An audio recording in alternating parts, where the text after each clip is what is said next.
नमस्कार शेतकरी मित्रांनो, सुयश कृषी या यूट्यूब चॅनलला आपलं पुन्हा एकदा स्वागत.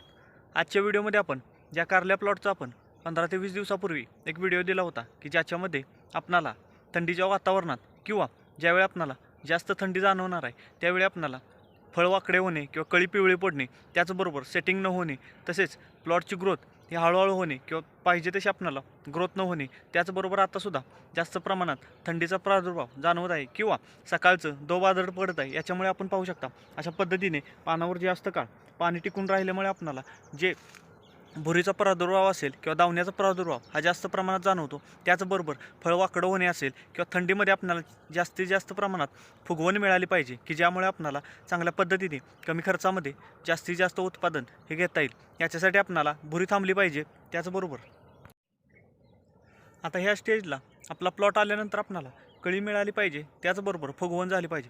याच्यासाठी आपण ड्रिपच्या माध्यमातून पहिलं ड्रिपचं ॲप्लिकेशन देऊ शकतो की ज्याच्यामध्ये तुम्हाला पोटॅशियम सोनाईट हे एकरी 5 किलो पोटॅशियम सोनाईट, त्याच्यासोबत बोरॉन हे 500 ग्रॅम एकरी आपल्याला देऊन घ्यायचं आहे. पहिलं ड्रिपचं ॲप्लिकेशन झालं, 2 ते 3 दिवस गॅप द्या. 2 ते 3 दिवसानंतर तुम्ही कॅल्शियम नायट्रेट 13-0-45 याचं एक ड्रिपचं ॲप्लिकेशन द्या. त्याच्यानंतर तुम्ही 0-52-34 असेल, 0-60-20 असेल याचं एक ड्रिपचं ॲप्लिकेशन द्या. व ही 3 ड्रिपचं ॲप्लिकेशन झाल्यानंतर तुम्ही त्याच्यानंतर जे 4थं ड्रिपचं ॲप्लिकेशन द्यायचं की ज्याच्यामध्ये तुम्हाला 19-19-19 हे खत घ्यायचं, हे एकरी 5 किलो, त्याच्यासोबत मॅग्नेशियम सल्फेट हे 5 ते 6 किलो व सल्फर 1 किलो याचं जर ड्रिपचं ॲप्लिकेशन दिलं तर चांगल्या पद्धतीने पानांची किपिंग क्वालिटी चांगली राहणार आहे, कंटिन्यू शेंडा चालू राहणार आहे. त्याचबरोबर आपल्याला जे फुलकळी निघत आहे किंवा जी कळी निघत आहे त्याची चांगल्या पद्धतीने सेटिंग असेल, फुगवण असेल, मालाला चांगल्या पद्धतीने वजन असेल, लष्टर मिळालेलं हे आपल्याला पाहायला मिळणार आहे. आता भुरीचा प्रादुर्भाव जाणवतोय त्याच्यासाठी तुम्ही साधी फवारणी करू शकता की प्रति लिटर पाण्यासाठी 2 ते 2.5 ग्रॅमपर्यंत M45 घ्या. त्याच्यासोबत सल्फर हा 1 ते 1.5 ग्रॅम घ्या. याचा गच्च स्प्रे दिला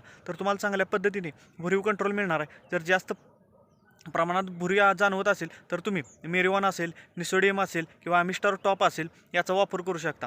त्याचबरोबर जे आपणाला सध्याच्या वातावरणात किंवा थंडीमध्ये आपणाला माव्याचा प्रादुर्भाव किंवा रशोच्या किडींचा हा जास्त प्रमाणात जर प्रादुर्भाव हा जाणवत असेल तर तुम्ही लिसेंटाचा वापर करू शकता किंवा जंप ॲडमायर त्याच्यासोबत ॲम्बिशन याचा वापर करू शकता. त्याचबरोबर जर जास्त प्रमाणात लाल कोळीचा प्रादुर्भाव हा जाणवत असेल तर तुम्ही BASF कंपनीचं इंट्राप्रेड याचासुद्धा वापर करू शकता की ज्यामुळे तुम्हाला आळीवर्गीय कीटक असेल, लाल कोळी असेल, पिवळा कोळी असेल याच्यावर चांगल्या पद्धतीने कंट्रोल हा मिळालेला हा पाहायला मिळणार आहे. तर अशा पद्धतीने जर आपण नियोजन केलं तर कमी खर्चामध्ये आपल्याला चांगल्या पद्धतीने जास्तीत जास्त उत्पादन असेल, तसेच वारंवार फवारणी करणे किंवा एक दिवस आडाने आपल्याला ड्रिपचं ॲप्लिकेशन देणे तर सुद्धा प्लॉट चांगल्या पद्धतीने डेव्हलप न होणे किंवा जे आपल्याला जसा माल निघायला पाहिजे, जसं टनेज निघायला पाहिजे ते मिळत नसेल तर आपण कंटिन्यू 2 ते 3 दिवसानंतर एक खताचं ड्रिपचं ॲप्लिकेशन द्या. त्याचबरोबर 3 ते 4 दिवसानंतर जर एखादी फवारणी जर ठेवली तर चांगल्या पद्धतीने प्लॉट डेव्हलप होणार आहे. चांगल्या पद्धतीने खतांचं जे आपल्याला ॲव्हरेज जे टनेज काढायचं आहे ते चांगल्या पद्धतीने मिळालेलं हे पाहायला मिळणार आहे. तर चला,